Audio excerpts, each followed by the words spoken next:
আজকে আমি কিছু কাঠ কেটে তারপর হয়তো আমি আজকে কাঠগুলো বিক্রি করে তারপর বাজার সাজার করব।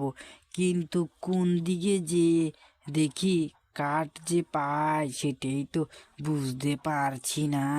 এখানে তো একটা গাছ দেখা যাচ্ছে, সেই গাছটা কেটে আমি নয়তো কিছু কাঠ জোগাড় করে তাহলে বিক্রি করে আজকে হয়তো সংসারে কিছু খরচ হবে। গাছ ভাই, তুমি রাগ করো না, তোমার থেকে কিছু কাঠ আমি কেটে নিচ্ছি। তুমি ভাই রাগ করো না, কি করব, তোমাকে না কাটলে তো আমার পেট চলবে না ভাই। কি করি সেটাই তো বুঝতে পারছি না ভাই।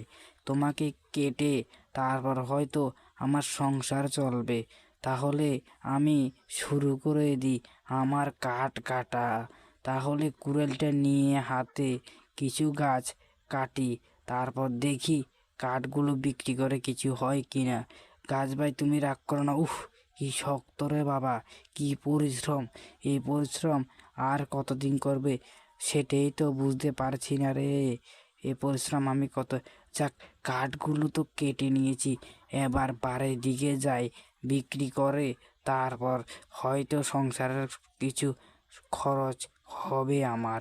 না, যাই, বাড়ির দিকে যাই, তারপর কাঠগুলো বিক্রি করতে হবে আমাকে, তারপর হয়তো বাজার সাজার করব, তারপর গিন্নিকে নিয়ে দুটো ভাত খেতে পারবো।